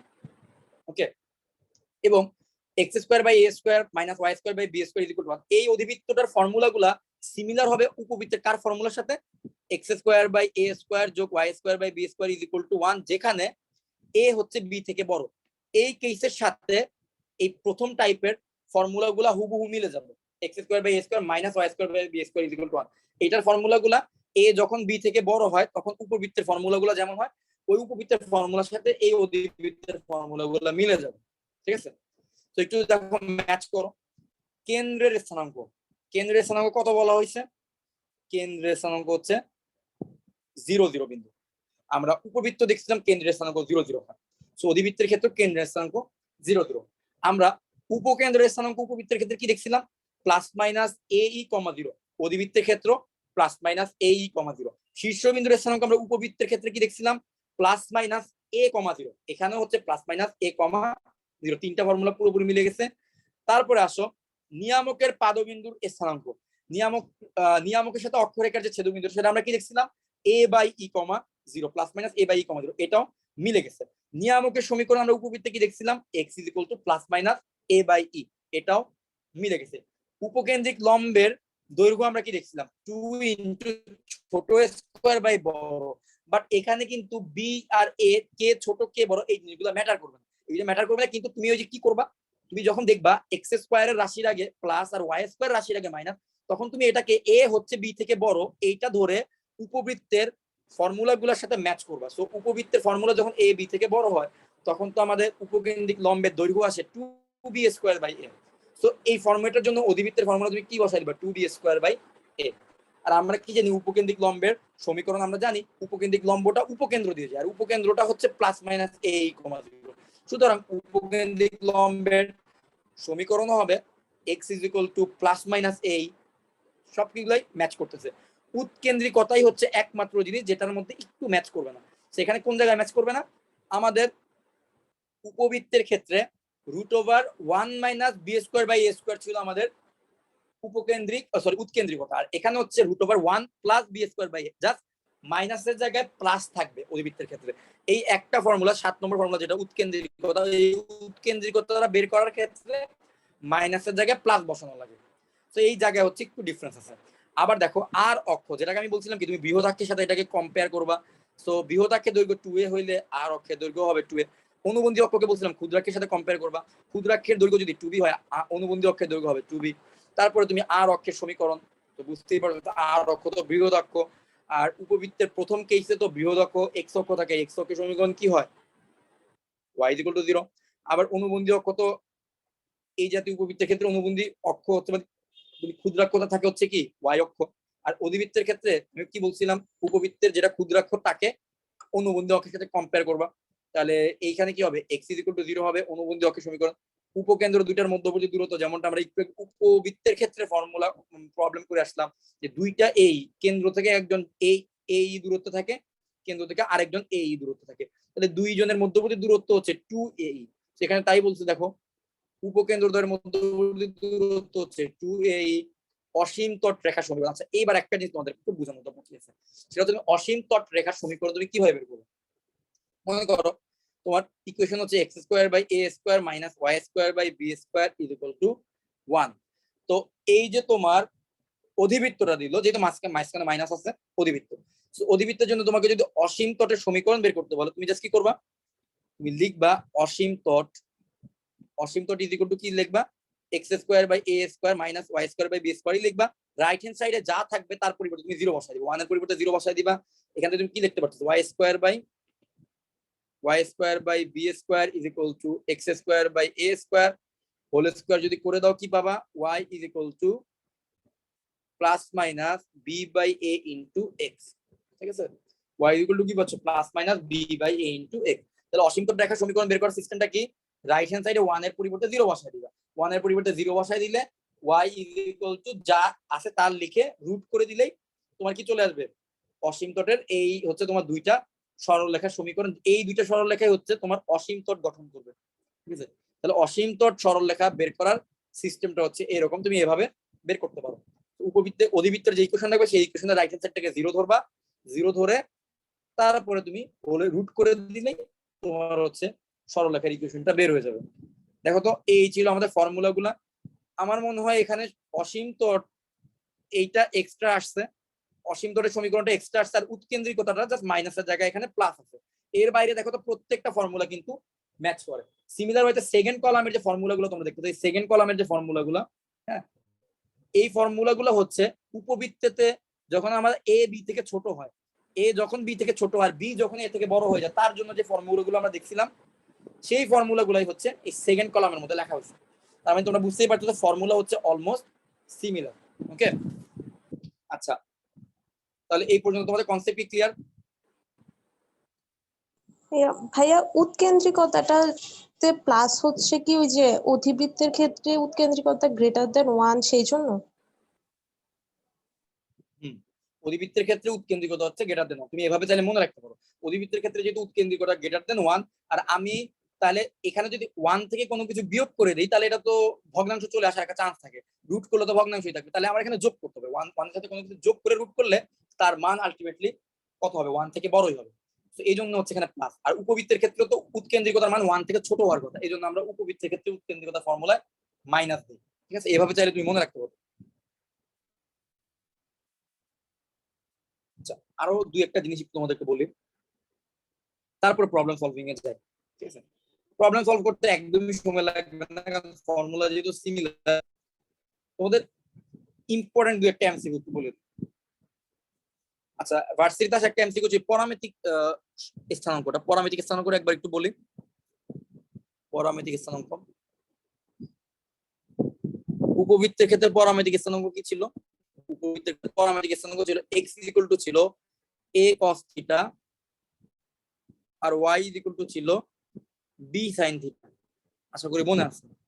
আচ্ছা, অধিবৃত্তের ক্ষেত্রে পরামিতিক, এখান থেকে ভার্সিটিতে অনেক সময় এমসিকিউ আসে। ঠিক আছে, বলা হয় যে একটা ইকুয়েশন দিয়ে বলা হয় যে তার পরামিতিক স্থানাঙ্কটা লেখো। ঠিক আছে, অধিবৃত্তের ক্ষেত্রে সো অনেকে ওই জিনিসটা প্রথম শুনে সো একটু কনফিউজ হয়ে যায়। অধিবৃত্তের ক্ষেত্রে পরামিতিক স্থানাঙ্কটা হবে x a sec থিটা আর y b tan থিটা। অধিবৃত্তের ক্ষেত্রে তুমি a চিনবা b চিনবা, জাস্ট a এর সাথে তুমি sec থিটাকে গুণ দিলে তুমি পাবা অধিবৃত্তের পরামিতিক স্থানাঙ্কের ভুজ, আর b tan থিটাকে করলে তুমি পাবা অধিবৃত্তের পরামিতিক স্থানাঙ্কের কোটি। ঠিক আছে, এটা হচ্ছে পরামিতিক স্থানাঙ্ক। এবার আরো একটা জিনিস বাকি আছে, সেটা হচ্ছে আয়ত্ত অধিবৃত্ত। এখান থেকে আমার মনে হয় ম্যাথের থেকে বেশি ফিজিক্সে তুমি কোশ্চেন পাবা। মানে আমি উদ্ভাসে যতবার উইকলি পরীক্ষা দিয়েছি, প্রতিবার কেন জানি ফিজিক্সে কোশ্চেন গুলো আমাদের আয়ত অধিবৃত্ত রিলেটেড একটা এমসিকিউ দিয়ে দেয়। মানে স্পেশালি ওই যে লাস্টের যে চ্যাপ্টারটা পিভি, ফিজিক্স আর কেমিস্ট্রি দুই জায়গায় দিত এটা। ওই যে P1 V1 দশম চ্যাপ্টার P2 V2, এক্স্যাক্টলি দশম চ্যাপ্টার। তো এখানে তোমরা এটা জানো মনে হয় পিভি একটা কনস্ট্যান্ট। এই ইকুয়েশনটা কিন্তু একটা অধিবৃত্তের ইকুয়েশন। তোমরা এই গ্রাফ দেখছো না পিভি এর, এক্স্যাক্টলি এই গ্রাফটা এরকম হয় না, পি আর ভি এর একদিকে পি একদিকে ভি এভাবে দিয়ে, তাহলে এরকম একটা গ্রাফ কিন্তু হয়। তাহলে এটা কিন্তু একটা অধিবৃত্তের গ্রাফ। ঠিক আছে, তাহলে এখন এই যে বলতেছি এটা হচ্ছে একটা অধিবৃত্তের গ্রাফ, হ্যাঁ, এবং এটাকে বলতেছি কি রেক্টেঙ্গুলার হাইপারবোলা। তো সেই জিনিসটা আমরা একটু জানি, আমরা ম্যাথ থেকে এই কনসেপ্টটা ক্লিয়ার করে নিই, তাহলে ওখানে আমাদের একটু হেল্প হবে। ঠিক আছে, তো P1 V1 এবার T1 V1 PT P1 T1 equal to P2 T2 এগুলোর কিন্তু গ্রাফ আঁকলে তোমরা দেখবা কেমিস্ট্রির মধ্যে বা ফিজিক্সের মধ্যে আয়ত অধিবৃত্ত হয়। সো রেক্টেঙ্গুলার হাইপারবোলা হওয়ার কন্ডিশনটা আসলে কি, ঠিক আছে? তো দুইটা কন্ডিশন। তুমি যে অসীম তট গুলো দেখতেছো, এই অসীম তট দ্বয় পরস্পর লম্ব হওয়া লাগবে, অসীম তট পরস্পর লম্ব হওয়া লাগবে। আরেকটা আছে বের করার জন্য a আর b সমান হবে। তুমি x স্কয়ারের নিচে যে a স্কয়ার লিখতেছো না, আর minus y square by b square লিখতেছো, এই a আর b হচ্ছে পরস্পর সমান হয়ে যাবে, বাট তাদের মাঝখানে মাইনাস চিহ্ন, মাঝখানে আবার প্লাস চিহ্ন হয়ে গেলে একটা বৃত্ত হয়ে যাবে, ঠিক আছে? সো আশা করি বুঝতে পারতেছো যে কি a আর b সমান হবে। তো অসীম তট গুলো পরস্পর লম্ব হবে আর a আর b সমান হবে। এন্ড একটা মজার ব্যাপার হচ্ছে আয়ত অধিবৃত্তের উৎকেন্দ্রিকতা কিন্তু ফিক্সড। আয়ত অধিবৃত্তের উৎকেন্দ্রিকতা কিন্তু ফিক্স। তোমাকে বের করে দেখাই আয়ত অধিবৃত্তের উৎকেন্দ্রিকতা কত হবে। দেখো a আর b কিন্তু সমান, সুতরাং অধিবৃত্তের উৎকেন্দ্রিকতা কত 1 plus b square by a square হবে না? এখন b আর a কিন্তু আবার সমান, তো b আর a সমান, রাইট? আমরা লিখতে পারি √ 1 প্লাস যাহাই b স্কয়ার তাই a স্কয়ার মানে a square by a square. So কাটাকাটি করলে পাচ্ছি হচ্ছে 1 প্লাস 1 মানে √ 2। তাহলে কি পাইলা? আয়ত অধিবৃত্তের উৎকেন্দ্রিকতা কত পাইলা? উৎকেন্দ্রিকতা তো ফিক্স, এটাও এমসিকিউ আকারে আসলো, এটা মাথায় রাখবা। আয়ত অধিবৃত্তের উৎকেন্দ্রিকতা কত? আয়ত অধিবৃত্তের উৎকেন্দ্রিকতা হচ্ছে √2, ঠিক আছে? এবং আয়ত অধিবৃত্তের একটা ফরম্যাট তোমাকে বলি, আয়ত অধিবৃত্ত x square minus y square is equal two c এই আকৃতিতে থাকতে পারে, অথবা ওই যে রোটেশন করে তাকে এই আকৃতিতেও দেখা যায় xy is equal two c এই আকৃতিতেও থাকতে পারে। এবং কম্পেয়ার করে দেখো xy is equal two c, এটাই কিন্তু তোমাদের এই যে pv is equal to k, দেখো তো একটা চলক p আরেকটা চলক হচ্ছে v ইজ ইকুয়াল টু যে কোনো একটা কনস্ট্যান্ট, তো pv equal to k। Boyle, Charles এদের ফর্মুলা যে পড়ছো এবং এদের যে গ্রাফগুলো দেখছো, এটা হচ্ছে অধিবৃত্তকার গ্রাফ হয়, সেটা হচ্ছে এই যে xy is equal two c আকৃতি যেগুলো থাকে ইকুয়েশন গুলো, এই ইকুয়েশন গুলো হয় হচ্ছে অধিবৃত্ত হয়। এরা হচ্ছে এদের রোটেশন ঘটে, যদিও রোটেশন ঘটার কারণে তাদেরকে দেখতে xy আকৃতি হয় আর কি, ঠিক আছে? 45 ডিগ্রি রোটেশন ঘটলে xy is equal two c এই অধিবৃত্তটা আসে, ঠিক আছে? যাই হোক, তাহলে এই হচ্ছে কি কিছু এক্সট্রা কথাবার্তা যেখান থেকে ভার্সি বা এয়ার লেভেলে আসতে পারে, বোর্ডে তেমন একটা আমি দেখিনি কখনো, ঠিক আছে? আচ্ছা, তাহলে তোমরা বুঝতে পারলে অসীম তট লম্ব হবে, a আর b সমান হবে, উৎকেন্দ্রিকতা ফিক্সড হবে √2, ঠিক আছে? এগুলো হইলে তাকে আমরা বলি আয়ত অধিবৃত্ত। আর আয়ত অধিবৃত্ত সাধারণত xy is equal two c এই ফরম্যাটটা তোমরা দেখতে এরকম আসে। সো এই ছিল কিছু এমসিকিউ রিলেটেড কথাবার্তা। সো অধিবৃত্ত রিলেটেড আমার মনে হয় না আর কিছু জানার আছে কিনা, আর মনে হয় কিছু তেমন একটা জানার নাই। এখন দেখো প্রবলেম গুলো সলভ করতে যাব, সব হচ্ছে সিমিলার আর কি, উপবৃত্তের কনসেপ্টের সাথে অনেকটাই ম্যাচ করবে। তো দেখো এখানে কি বলছে। তো প্রথমে 4টা প্রবলেম করবো এখান থেকে, 20 মিনিট সময় নেব। x square minus 3y square minus 2x equal to 8, ওই যেমনটা আমরা উপবৃত্ত চ্যাপ্টারেও করছিলাম, এই দুইটা বর্গের দুইটা হোল স্কয়ার বানাইতে হবে, ঠিক আছে? x minus something whole square y minus something whole square বানাইতে হবে। তো বলতে কি এই অধিবৃত্তের শীর্ষ, উপকেন্দ্র, উৎকেন্দ্রিকতা, অক্ষদ্বয়, নাভিলম্বের দৈর্ঘ্য মানে হচ্ছে বেসিক্যালি নাভিলম্বের দৈর্ঘ্য। এটা আমি এক্স্যাক্টলি বইয়ে যেমন আছে তেমনটাই তুললাম, ভালো হয়েছে জিনিসটার সাথে তোমাদের পরিচয় করে দিই। এই নাভিলম্ব আসলে কিছু নেই, যে উপকেন্দ্রিক লম্ব, উপকেন্দ্রিক লম্ব কোন সময় নাভিলম্ব বলা, উপকেন্দ্র কোন সময় নাভি বলা হয়। সমার্থক শব্দ। আচ্ছা ঠিক আছে, হ্যাঁ বলো। এমন একটা আজব নাম দেওয়ার মানে হ্যাঁ কি সমার্থক ভাইয়া? শব্দ এক্স্যাক্টলি। এগুলো হলো ভাই আমি জানি না, তৃণমূলের স্যারদের কাজ। মানে বাংলাতে ইয়াতে তোমার হচ্ছে কি বলে, ইংলিশের অনেকটা মানে তুমি যখন মানে হায়ার স্টাডিজে উঠবা, হায়ার স্টাডিজে গেলে তুমি কোনোভাবেই বাংলা বই পড়তেই পারবে না। মানে জাতীয় বিশ্ববিদ্যালয়ে কিন্তু বাংলা বই পড়া, তুমি যদি ওই বাংলা বইগুলো নাও দাঁত ভেঙে যাবে। বাংলা বইয়ের ওই বাংলা গুলা পড়তে তার চেয়ে অনেক বেশি কঠিন লাগবে আর কি, ঠিক আছে? মানে ইংলিশ গুলো তোমার কাছে তাও যাও একটু শুনতে ভালো লাগবে, বাংলা গুলো পড়তে অনেক বেশি ইয়া লাগবে। কারণ ম্যাথের টার্ম গুলো যখন বাংলায় পড়া হয় তখন জিনিস খুব উইয়ার্ড শুনে আর কি, নাভিলম্ব মানে হ্যানতেন, মানে খুব ইয়া লাগে আর কি, এরকম আর কি। বাংলা টার্মটা নিয়ে কি বলবো, এটার নামের ইতিহাস তো বলতে পারতেছি না এক্স্যাক্টলি। উপকেন্দ্রের নাভি বলা হয় অনেক জায়গায় দেখছি, আর এটাকে বলা হয় নাভিলম্বের দৈর্ঘ্য। যাই হোক, প্রবলেমটা সলভ করি চলো। তো কি করা যায় দেখো, এক্স এর রাশিগুলোকে এক সাইডে নিয়ে যাই, ওয়াই এর রাশিগুলোকে আরেক সাইডে নিয়ে যাই। ওকে, আচ্ছা ওকে, তাহলে আমরা কি করতে পারি, x square minus 3y square minus 2x is equal to 8 লিখতে পারি। এক্স স্কোয়ার মাইনাস 2x, হ্যাঁ এটাকে এক সাইডে লিখে ফেললাম, আর এই 8টা এটার মতো থাকুক, এটা হচ্ছে মাইনাস 3y স্কোয়ারটাকে আরেক পাশে লিখলাম। এখন দেখো এই অংশ একটা ফর্মুলা ফেলানোর জন্য আমার কি লাগবে একটা বলতো, square minus 2 into x into 1 একটা প্লাস 1 লাগবে। আমি আবার একটা মাইনাস 1 করে দিলাম, minus 3y square is equal to 8। আমি সবশেষে কি পাচ্ছি, x মাইনাস 1 হোল স্কোয়ার পাচ্ছি। এই যে এই তিনজন থেকে আমি x মাইনাস 1 হোল স্কোয়ার পাচ্ছি। আর মাইনাস 1টাকে যদি রাইট হ্যান্ড সাইডে নিয়ে যাই তাহলে এটাকে 9 হয়ে যাবে, ঠিক আছে, মাইনাস 3y স্কোয়ার পাচ্ছি। এখন আমার আদর্শ আকৃতিতে নেওয়ার জন্য আমার 9 দিয়ে ভাগ করতে হবে। So x minus 1 whole square divided by 9 আর হচ্ছে 3y square divided by 9 is equal to 1। হ্যাঁ, এবার আমি আদর্শ আকৃতি দিতে পারলাম। তো 3 দ্বারা কাটাকাটি করলে 9 কে 3 থাকে। সো এখন আমি দেখো তো 9 কে কি লিখতে পারি, এখানে লিখতে পারি x minus 1 whole square divided 9 কে লিখতে পারি 3 square minus y square divided by √3 whole square is equal. তাহলে দেখো x স্কয়ারের রাশিটাকে প্লাস আছে, বুঝাই যাচ্ছে ফর্মুলাগুলো সব প্রথম কলামের ফর্মুলাগুলো হবে। এই যে প্রথম কলামের ফর্মুলাগুলো হচ্ছে আমাদের এখানে অ্যাপ্লাই করতে হবে, এই কলামের ফর্মুলাগুলো। ওকে, x স্কয়ার আগে প্লাস আছে। এখন দেখো আমি কি জানি, দেখো এখান থেকে আমি জানি a ইজ ইকুয়াল টু হচ্ছে 3, b ইজ ইকুয়াল টু হচ্ছে √3। আমি এই দুইটা জিনিস জানি। সো আর তো কোনো কিছু ইনফরমেশন জানার দরকার নাই। শীর্ষবিন্দু কত হবে, 1 নম্বর হলো শীর্ষবিন্দু।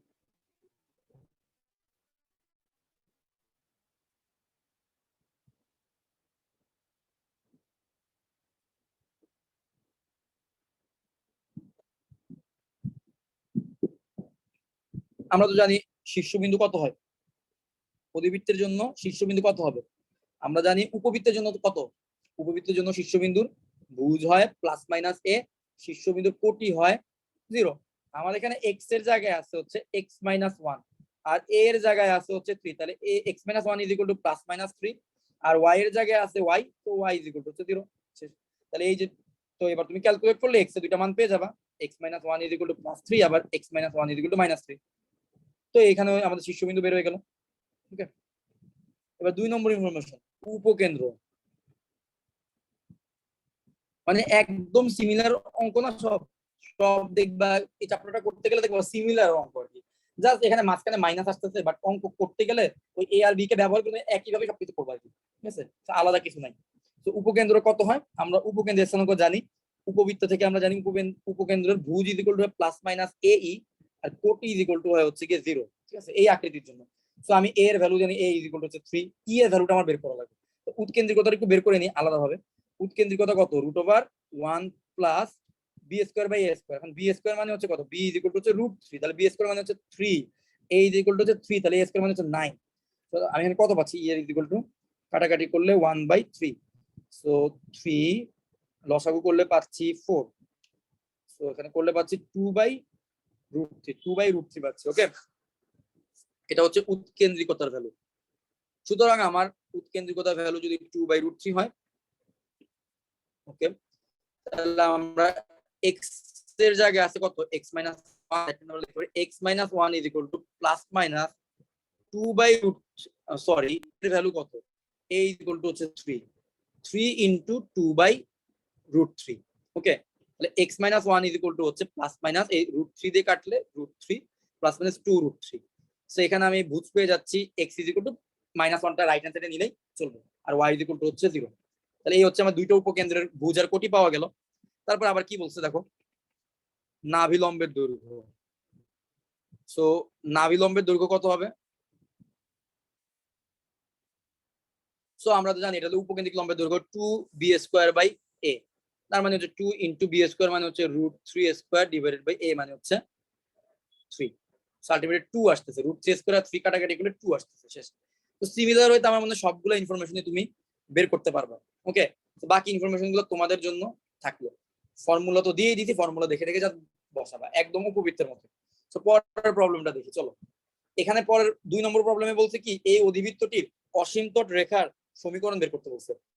তো অসীমতট রেখার সমীকরণ তো নিশ্চয়ই তোমরা একটু আগেই দেখলা কিভাবে বের করতে হবে। তার আগে এটাকে কাজ করি, এটাকে হোল স্কয়ার বানাই। চলো এটাকে আদর্শ আকৃতিতে নিয়ে যাই। সো x স্কয়ার রাশিগুলোকে এক সাইডে রাখি, 4x স্কয়ার মাইনাস 16x এটাকে এক সাইডে রাখলাম, আর হচ্ছে গিয়ে তোমার এখানে কত আছে, minus 9y square plus 18y এটাকে আলাদা রাখলাম, হ্যাঁ, আর মাইনাস 29। এবার যদি আমি 4 কে কমন নেই, আমি এখানে কি পাচ্ছি, x স্কয়ার মাইনাস 4x। আমি যদি এখানে মাইনাস 9 কে কমন নেই, আমি এখানে পাচ্ছি y square minus 2y, 29 equal to 0। So এখন আমার কাজ হচ্ছে simple x square minus 4x লিখতে পারি 2 ইন্টু এক্স ইন্টু 2 হলে ফর্মুলা ফালানোর জন্য একটা 2 স্কোয়ার যোগ করে দিতে হবে, একটা 2 স্কোয়ার বিয়োগ করে দিতে হবে। মাইনাস 9 ইন্টু আমি এখানে পাচ্ছি y square minus 2 into y into 1, একটা 1 যোগ করলে আমরা একটা y minus 1 whole square formula ফলাইতে পারবো, আবার একটা 1 যোগ করতে পারবো, যেহেতু 1টা আগে ছিল না। আর ইজ ইকুয়াল টু মাইনাস 29 কে পাশে নিলে প্লাস 29 হবে। আর এখান থেকে কত পাচ্ছি x minus 2 whole square minus 4, বাইরে হচ্ছে 4 গুণ হবে minus 9 into y minus 1 whole square minus 1, তার বাইরে 9 গুণ হবে equal to 29, that means 4 into x minus 2 whole square minus 16 minus 9 into y minus 1 whole square plus 9 is equal to 29. So এখন যদি আমি ক্যালকুলেট করি আমি পাচ্ছি 4 into x minus 2 whole square minus 9 into y minus 1 whole square, তাই এখানে minus 16 আর plus 9 মিলে কত হচ্ছে minus 7, minus 7 টা রাইট হ্যান্ড সাইডে পাঠিয়ে দিলে 29 এর সাথে 7 যোগ হলে কত হবে 36। সো এবার যদি 36 দ্বারা ভাগ করে দেই 4 into x minus 2 whole square divided by 36 minus 9 into y minus 1 whole square divided by 36 is equal to 1, কাটাকাটি করলে এটা 9 হচ্ছে 4। সো এইবার আমার কাজ কিন্তু শেষ, divided by 9 minus y minus 1 whole square divided by is equal to 1 না। এখন আমার অসীম তট বাইর করার জন্য রাইট হ্যান্ড সাইডকে কি বানাইতে হবে 0 বানাই দিব, রাইট হ্যান্ড সাইডকে 0 বানাই দিলাম। তারপর আমি কি লিখতে পারি x minus 2 whole square divided by 9 is equal to y minus 1 whole square divided by 4, যদি রুট করে দিই উভয় পাশে তাহলে আমি পাচ্ছি x minus 2 divided by 3 is equal to plus minus y minus 1 divided by 2, শেষ। এটাই হয়ে গেল তোমার কি অসীম তটের সমীকরণ। জাস্ট আদর্শ আকৃতিতে নিলাম, রাইট হ্যান্ড সাইডে 0 বানিয়ে দিলাম, রুট করে দিছি, শেষ। রুট করে দেওয়ার পরে আমার অ্যান্সার শেষ। এটা হয়ে গেল আমার অসীম তটের সমীকরণ। ওকে, সো অসীম তট জিনিসটাই মনে হয় একটু এক্সট্রা একটা জিনিস ছিল। এবার আসো আমাদের আর কয়টা প্রবলেম আছে দেখি। হ্যাঁ, আর 2টা প্রবলেম আছে। তো দেখো এই প্রবলেমগুলা উপবৃত্ত চ্যাপ্টারও করে আসছি, স্পেশাল কিছু না। তো এখানে দেখো কি বলছে, একটি অধিবৃত্তের উপকেন্দ্র দুটির মধ্যবর্তী দূরত্ব, মাত্রই উপবৃত্ত চ্যাপ্টারে পড়ে আসলাম, উপকেন্দ্র দুইটার মধ্যবর্তী দূরত্ব হয় হচ্ছে 2AE। ঠিক আছে, প্রশ্ন মধ্যে 2AE is equal to 16, আবার ওরা কি বলছে উৎকেন্দ্রিকতা হচ্ছে √2, E is equal to হবে √2। দেখি তাহলে ওদের কথা অনুযায়ী আমি কি পাচ্ছি AE is equal to হচ্ছে 8, আবার E এর ভ্যালু তো √2, তাহলে E এর ভ্যালু বসাই দিলে কি পাচ্ছি A into √2A is equal to হচ্ছে 8, A is equal to কত হবে √2 দ্বারা যদি তুমি 8 কে ভাগ করো তুমি কত পাচ্ছ বলো তো, 4√2 √2 দ্বারা 8 কে যদি ভাগ করো তুমি পাচ্ছ 4√2, তাই না 4√2 পাচ্ছ। ঠিক আছে, তাহলে A এর ভ্যালু যদি 4√2 হয় আমরা B এর ভ্যালু বের করতে পারবো না? অবশ্যই পারবো। আমরা জানি E square is equal to হচ্ছে 1 plus B square by A square. Okay, তাহলে আমরা এখান থেকে আমরা E স্কয়ার মানে হচ্ছে কত, E ইজ ইকুয়াল টু √2 হলে E square is equal to 2 is equal to 1 plus B square by A square. তো B square by A square মানে হচ্ছে 4√2 হোল স্কয়ার। সো এই 1 আর 2 কাটলে একটা 1 থাকে, তার মানে হচ্ছে B square by 4√2 whole square মানে কত হবে 32 is equal to হচ্ছে 1, so b square is equal to 32, শেষ। আমি a আর b বের করে ফেলছি। সো অধিবৃত্ত সমীকরণ কত হবে, অধিবৃত্ত সমীকরণ হবে x square divided by 4√2 whole square minus y square divided by 32 is equal to 1, শেষ। তাহলে a হয়ে গেল আমার কি উপবৃত্তের ইকুয়েশন, সরি অধিবৃত্তের ইকুয়েশন। ওকে, বেসিক্যালি 4√2 মানে হচ্ছে, আচ্ছা হ্যাঁ একটা মজার জিনিস দেখো এখানে E ইজ ইকুয়াল টু কত √2 না, তাহলে বলো তো আমরা এই অধিবৃত্তটা কেমন হবে, এটা কোন অধিবৃত্ত হবে বলো তো, E এর ভ্যালু √2, একটু আগে আয়তকার বললাম অধিবৃত্ত, exactly, আয়তকার অধিবৃত্ত। আয়তকার অধিবৃত্ত। এবং তুমি দেখো 4√2, হ্যাঁ নাইস, সো 4√2 হোল স্কয়ার মানে হচ্ছে 32, দ্যাট মিন্স আমি যদি 32 দিয়ে গুণ করে দেব পাশে তাহলে x square minus y square is equal two, ওই যে বলছিলাম না x square minus y square is equal two একটা কনস্ট্যান্ট, এটা থাকলে এটাকে বলা হয় আয়তকার অধিবৃত্ত। দেখো আমার আয়তকার অধিবৃত্ত আকৃতিরই কিছু একটা আসছে, a আর b এর মান কিন্তু সমান আসছে। ওকে, সো এই হচ্ছে কি ব্যাপার। তাহলে আশা করি বুঝতে পারলা অধিবৃত্ত ইকুয়েশন। লাস্ট প্রবলেম, আজকে দিনের শেষ প্রবলেম, ঠিক আছে। ওকে, so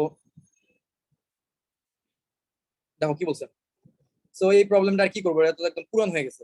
SP is equal to EPM, উপবৃত্ত চ্যাপ্টারে পড়লাম SP is equal to EPM. So আমি দেখো আমার সবকিছু জানা আছে। এস বিন্দু কত, উপকেন্দ্র দেওয়া আছে 1 1, ই দেওয়া আছে হচ্ছে √3, পি বিন্দু তো চলমান বিন্দু এক্স ওয়াই, আর হচ্ছে 2x + y - 1 is equal two 0। এটা তো সমীকরণ। SP is equal to EPM যদি করি কত পাচ্ছি, এস বিন্দু আর পি বিন্দুর মধ্যবর্তী দূরত্ব হচ্ছে √x - 1 হোল স্কয়ার যোগ y - 1 হোল স্কয়ার। ই এর ভ্যালু হচ্ছে √3 ইনটু পিএম মানে কত, মডুলাস, তুই সরলরেখার ইকুয়েশনটা দাও, √x এর সহগ স্কয়ার মানে 2 স্কয়ার যোগ y এর সহগ স্কয়ার মানে 1। শেষ। এবার উভয় পাশে হোল স্কয়ার করে দাও, তো x - 1 হোল স্কয়ার যোগ y - 1 whole square is equal to 3 into 5 2x + y - 1 whole square. শেষ। এবার যদি হোল স্কয়ার ভেঙে formula a + b + c whole স্কয়ারের ফর্মুলা ফেলে সবগুলোকে এক সাইডে নিয়ে আসো, নিয়ে আসলে তুমি যা পাবা সেটাই হবে তোমার রিকোয়ার্ড অধিবৃত্তের ইকুয়েশন। তো তোমরা উপবৃত্ত চ্যাপ্টারও সিমিলার টাইপের প্রবলেম করছো, এটা আর দেখানোর কিছু নেই, পরাবৃত্ত থেকেই করতেছো basically. SP is equal to EPM, পরাবৃত্ততে ই এর ভ্যালু 1 থাকতো, এজন্য আমরা SP is equal to PM ধরে প্রবলেমগুলো করতাম। ঠিক আছে, তাহলে এই হচ্ছে তোমার অধিবৃত্ত চ্যাপ্টারের সামারি। এখান থেকে খুব বেশি ডিটেলস কেন করাইলাম না, আমি ধরে ধরে সব প্রবলেম কেন করাইলাম না, এখান থেকে প্রথমত প্রবলেম একটু কম আসে, এক্সট্রা জিনিসগুলো দেখাই দিছি। আর যে কয় টাইপের প্রবলেম আসে সেই কয় টাইপের একটা একটা করে আমি দেখাইলাম। কেন দেখাইলাম, কারণ উপবৃত্তের সাথে যদি ফর্মুলা মিলে এবং উপবৃত্ত আর এটা প্রশ্নগুলো পর্যন্ত সেম থাকে, সিমিলার ওয়ে থাকে, এই জন্য তোমরা আমার মনে হয়েছে উপবৃত্ত যারা বুঝছো তারা এটা নিজ থেকেই সবগুলা করতে পারবে। ঠিক আছে, আচ্ছা এখন দেখি কারা কারা আছে একটু বলো আমাকে। তোমাদের নেক্সট ক্লাসটা এমসিকিউ ক্লাসটা কি আমি মঙ্গলবারে নিয়ে নিব নাকি বৃহস্পতিবারে নিব? আর তোমরা পরীক্ষাটা কবে দিতে চাচ্ছ বলো, বৃহস্পতিবারে পরীক্ষাটা দিবা নাকি শনিবারে দিবা? শনিবারে পরীক্ষাটা দিলে ভালো হয়, মানে আমার রিসেন্ট বাসা চেঞ্জ হয়েছে, তো মানে আমার একটু হ্যান্ড মানে সবকিছু একটু আমার একটু টাইম লাগবে, এই জন্য শনিবারে না হয় তাহলে আমি সবকিছু মানে বুঝতে পারছি। ভাইয়া কলেজও খুলে গেছে, একটু চাপে আছি, একটু Okay. পরে নিলেই ভালো। আচ্ছা বুঝতে পারছি, সবাই মোটামুটি চাপে আছো, তো এটা বুঝতে পারতেছি। আমি নিজেও পার্সোনালি একটু চাপে চুপে আছি, কারণ আমার ভার্সিটি খুলে গেছে অলরেডি। তো তাহলে তোমাদের কথাই থাকলো, আমরা পরীক্ষাটা শনিবারে নিই। ঠিক আছে, তো আজকে হচ্ছে কি বার, আজকে তোমার রবিবার, তাহলে তোমরা মোটামুটি 6 দিনের মতো একটা সময় পাচ্ছ। তো মাঝখানে যাচ্ছে আমরা তোমরা নিজেরা প্রিপারেশন নিতে থাকো উপবৃত্ত চ্যাপ্টার, এই টোটাল কনিক্স এর উপর প্রিপারেশন নিতে। কনিক্স কিন্তু খুবই ইম্পর্টেন্ট একটা চ্যাপ্টার, তোমাদের সামনে কলেজে যে পরীক্ষাগুলো হবে এগুলোর জন্য কিন্তু এই চ্যাপ্টারটা খুব বেশি ইম্পর্টেন্ট, কারণ এটাকে ওভারলুক করে কোনো কিছু আসবে না, এখান থেকে মাস্ট বি কোশ্চেন থাকবে। ঠিক আছে, সো এটা খুব ভালোভাবে পড়তে হবে এই জন্য। তো এটাই হচ্ছে কথা, আমি বৃহস্পতিবারে তোমরা এই চ্যাপ্টারটা পড়তে থাকো, হ্যান্ড নোটটা তৈরি করতে থাকো। হ্যাঁ, শুক্রবারের মধ্যে হ্যান্ড নোট জমা দিলেই হয়ে যাবে ইনশাল্লাহ। আর বৃহস্পতিবারে আমি এমসিকিউটা সলভ করে দিই। ঠিক আছে, এমসিকিউটা সলভ করে দিব, তোমরা শনিবারে আশা করি পরীক্ষা দিতে কোনো সমস্যা হবে না। ওকে, ঠিক আছে তাহলে। সো এটাই তাহলে আমাদের কনিক্স চ্যাপ্টারটা শেষ। আমরা নেক্সটে তোমাদের কনিক্সের পরীক্ষার পরে তোমাদের সাথে কথা বলে আমরা একটা চ্যাপ্টার ঠিক করবো যে তোমরা নেক্সট কোন চ্যাপ্টারটা পড়তে যাও, ইনভার্স ত্রিকোণমিতি নাকি বহুপদী। ওকে, সো আজকের ক্লাসটা এই পর্যন্তই থাকুক। আসসালামু আলাইকুম ভাই। আসসালামু আলাইকুম স্যার। ওয়ালাইকুম সালাম।